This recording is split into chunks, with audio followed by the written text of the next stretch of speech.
एक भाई हैं लाला द रॉक स्टार। ये कह रहे हैं कि इनका हैंडल नेम है लाला द रॉक स्टार। ये काफ़ी सारी वीडियोस में हमारे कमेंट करते हैं और काफ़ी अच्छे सवाल पूछते हैं। तो इन्होंने कमेंट किया है कि antinatalism a movement by depressed to you to take you into depression. कह रहे हैं कि एंटी नेटलिज्म एक ऐसा मुद्दा है जो डिप्रेस लोगों के द्वारा चलाया जा रहा है ताकि आपको भी डिप्रेशन में डाला जा सके। मतलब इनका कहने का साफ साफ मतलब ये कि मैं डिप्रेस्ड हूँ और जो भी एंटी नेटलिज्म के ऊपर बात कर रहा है वो व्यक्ति डिप्रेस्ड है और वो लोग चाहते हैं कि आप भी डिप्रेशन में चल जाओ। अब आई डोंट नो कि ये ऐसा क्यों कह रहे हैं, लेकिन जहाँ तक मैं अज्यूम कर पा रहा हूँ इनके पिछले कमेंट्स के आधार पे ये कहते हैं कि यदि आप बच्चा पैदा नहीं करोगे तो आप डिप्रेशन में चल जाओगे। क्योंकि जब एक बच्चा एक व्यक्ति के जीवन में आता है तो कई सारी खुशियाँ कई सारी चीज़ें लेकर के आता है। वो बच्चा जब पैदा होता है तो उसकी किलकारी, उसकी हंसी, उसकी मस्ती, उसकी शरारतें हमको बड़ा लुभाती है और हमारे जीवन में एक जिम्मेदारी पैदा होती है कि हमको उस बच्चे के साथ बड़ा होना है, उसके साथ खेलना है, उसको बड़ा करना है। एक जिम्मेदारी के साथ हम जीवन में आगे बढ़ते हैं और ये सब कुछ करते करते इंसान जो है एक दिन उसकी शादी विवाह करता है, सब कुछ करता है और जीवन भर साथ में रहते रहते एक दिन उसका अंत आ जाता है और व्यक्ति मर जाता है। और जिसको उस व्यक्ति ने पैदा किया वो सेम चीज़ दोहराता है जो उसके पिताजी ने दोहराया। लेकिन देखो मेरे भाई, लाला द रॉक स्टार, जिस मुद्दे पे हम बात कर रहे हैं एंटी नेटलिज्म, ये पूरा मुद्दा जो है ना, ये एक समाज के लिए नहीं है, उस व्यक्ति के लिए नहीं है जो व्यक्ति बच्चा पैदा कर रहा है। जैसे मान लो आप मेरे से बोल रहे हो तो ये मुद्दा मेरे लिए नहीं है या आपके लिए नहीं है। एंटी नेटलिज्म एक ऐसा मुद्दा है जिसमें हम उस बच्चे की तरफ से सोचते हैं, उस बच्चे के हित में सोचते हैं हम। जैसे मान लो इस पूरे केस की हम बात करें तो इस पूरे केस के अंदर विक्टिम कौन है? वो बच्चा जिसको आपने बिना पूछे पैदा कर दिया, क्योंकि आप उससे पूछ नहीं सकते और वो बच्चा आपको जवाब दे नहीं सकता, तो आपने उसको बिना पूछे पैदा कर दिया और इस दुनिया के दुखों के जाल में लाकर डाल दिया। जहाँ पे वो बच्चा पढ़ने जाएगा उसके साथ में बुली हो सकती है, बुली हो भी खुद भी बुली कर सकता है, या हो सकता है उसको कोई बीमारी हो जाए, कोई तकलीफ़ हो सकता है उसका हाथ कट जाए या पैर कट जाए किसी एक्सीडेंट के चलते, तो जीवन भर अपंगता में बिताएगा वो व्यक्ति।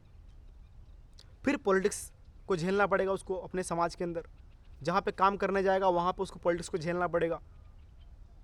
फिर तकलीफ़ें, दुख, दर्द, ये सारी चीज़ें होते होते और प्लस थोड़ी थोड़ी खुशियाँ भी उसके जीवन में आएगी। करते करते वो व्यक्ति बुढ़ापे में आएगा और बुढ़ापे में आकर के उस व्यक्ति के हाथ पैर काम करना बंद कर देंगे और व्यक्ति बेड पे लेटा रहेगा, वहाँ टॉयलेट करेगा और उस तकलीफ़ को देखते देखते, हर दिन तकलीफ़ को देखते देखते वो व्यक्ति एक दिन मर जाएगा। लेकिन हम कह रहे हैं कि हम उस बच्चे को पैदा ही क्यों करें?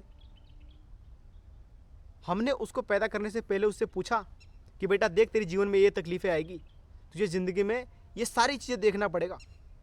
क्या लगता है वो बच्चा आपको हाँ कहेगा या ना कहेगा? मुझे तो नहीं लगता कि बच्चा क्या कहेगा, मैं नहीं जानता।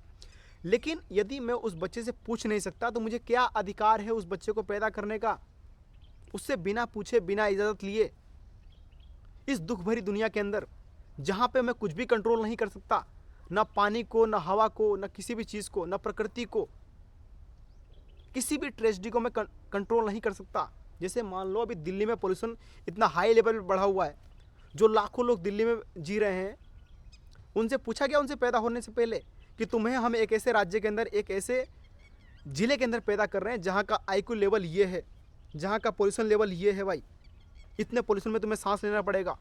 उस बच्चे को पैदा करने से पहले पूछा आपने कि तुझे एक ऐसी नदी का पानी पीना पड़ेगा जो यमुना है, जो जहरीला हो चुका है?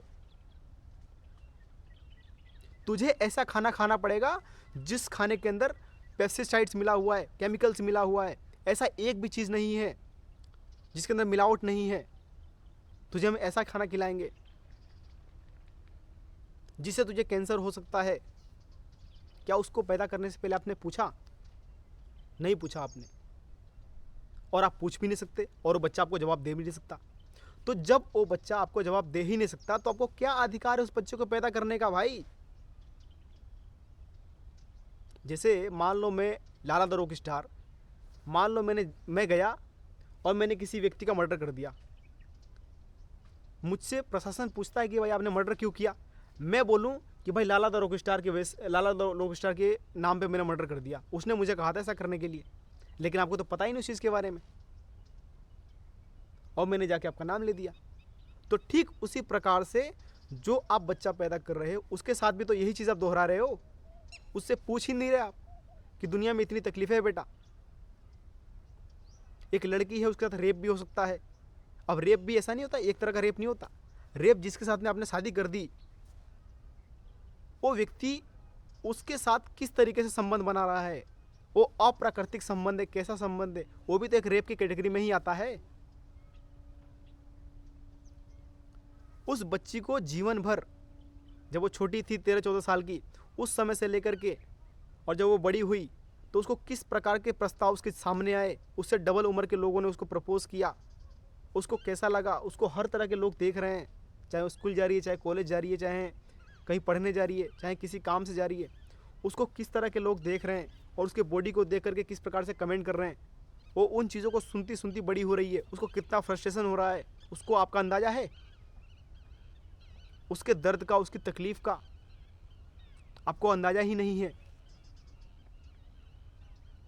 फिर मान लो उसका तो रेप भी हो सकता है, उसके साथ कोई भी घटना हो सकती है भाई।